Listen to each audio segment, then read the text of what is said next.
Présentation vendredi 8 août 2025 par le ministère de la Santé publique et de la Population du rapport statistique 2024 et du rapport des comptes nationaux de santé 2019-2020 et 2020-2021. Le rapport statistique annuel du MSPP est un document stratégique publié régulièrement pour informer le public et aider aux prises de décisions gouvernementales. De notre côté, les comptes nationaux de la santé sont un outil puissant et pratique pour les décideurs cherchant à évaluer et restructurer le système de financement des soins de santé de leur nation et à développer et identifier les interventions financières qui permettraient d'améliorer la santé de la population. Ces documents ne sont pas de simples compilations de données. Ils sont le reflet sincère et chiffre de notre système de santé avec ses forces, ses failles, mais aussi et surtout avec ses espoirs et ses potentiels de transformation. Oui, les chiffres parlent. Et parfois, ils crient. Ils crient quand ils nous rappellent que le ratio de mortalité maternelle hospitalière reste alarmant.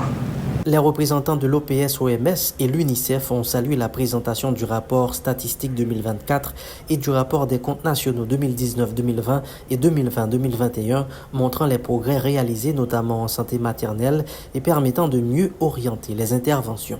Les données partagées aujourd'hui sont précieuses. Elles éclairent les progrès réalisés notamment en santé maternelle et infantile, tout en soulignant les écarts persistants que nous devons continuer à combler. Ça, c'est une chose qui, pour moi, c'est le plus important aujourd'hui. C'est pour avoir l'information et avoir l'intelligence pour distribuer le travail, pour savoir comment est-ce qu'on peut distribuer le travail avec les partenaires, comment est-ce qu'on peut appuyer les ministères. De son côté, le représentant du directeur du budget à cette activité souligne que des efforts seront réalisés dans le prochain budget en vue de permettre, entre autres, la réouverture des centres de santé fermés et le renforcement des hôpitaux.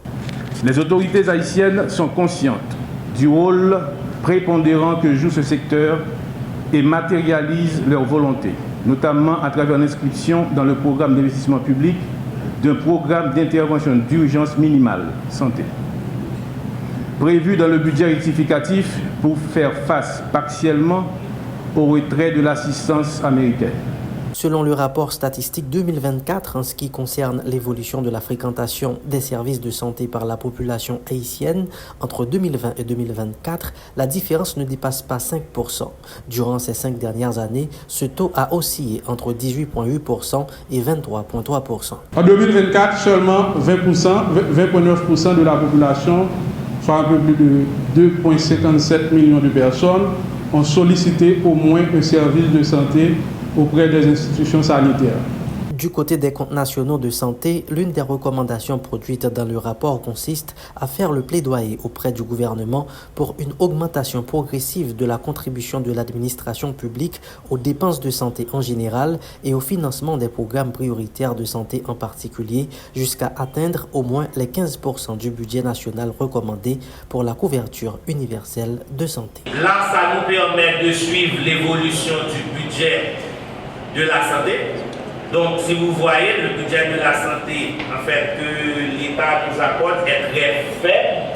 Donc, on a eu un pic, c'était en 2019-2020, et la raison est simple. Donc, c'est pourquoi nous, au niveau du secteur de la santé, c'est pas qu'on doit faire peur aux gens, mais quand les gens ont peur, l'argent qui n'existait pas a existé. Si vous voyez bien, 2019-2020 correspond à l'apparition de la Covid, tout le monde avait peur. À ce moment-là, l'État a alloué des montants considérables. On avait 11% du budget au cours de cette année. Covid calmé, c'est comme si on nous dit au ministère de la Santé, si on veut de l'argent, laissez les choses.